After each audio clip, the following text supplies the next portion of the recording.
Tajamnya pisau kalau menggores kulit mungkin masih bisa sembuh. Lukanya bisa mengering, bekasnya bisa memudar, bahkan suatu hari mungkin sudah tidak terasa lagi. Tapi tajamnya lidah, kalau sudah menggores hati seseorang, sakitnya bisa bertahan sangat lama. Bahkan ada orang yang masih mengingat satu kalimat menyakitkan yang pernah didengarnya puluhan tahun lalu. Luka di tubuh bisa diobati dengan obat, tapi luka di hati seringkali hanya bisa ditutupi, bukan benar-benar hilang.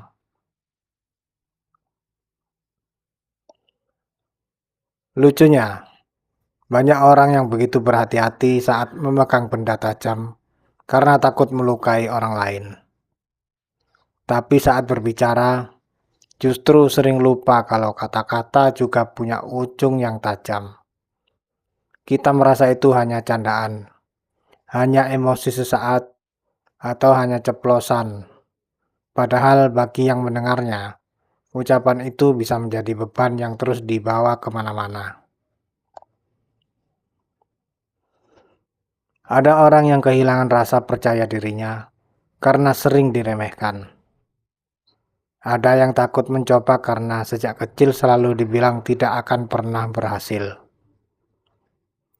Bahkan ada yang memilih menjauh bukan karena benci, tapi karena lelah terus-menerus disakiti oleh ucapan orang yang seharusnya menjadi tempat pulang.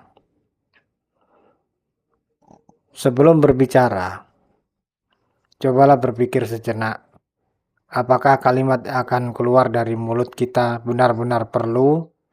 Apakah itu akan memperbaiki keadaan atau justru menambah luka?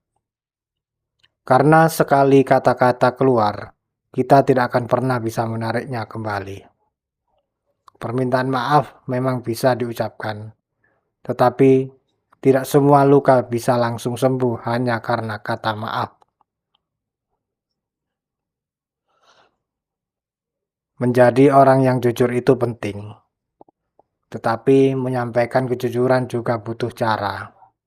Tidak semua kebenaran harus disampaikan dengan nada yang menyakitkan. Kita bisa tetap tegas tanpa harus merendahkan. Kita bisa memberi nasihat tanpa harus menghina. Dan kita bisa berbeda pendapat tanpa harus melukai harga diri orang lain. Jadi, kalau hari ini kita ingin menjadi pribadi yang lebih baik, mulailah dari cara kita berbicara. Karena seringkali yang membuat seseorang menangis bukan karena pukulan, melainkan karena kalimat yang keluar dari mulut orang yang dipercaya. Jagalah lisan, sebab kata-kata yang baik bisa menjadi penyembuh. Sementara kata-kata yang buruk bisa menjadi luka yang terus dikenang sampai akhir hayat.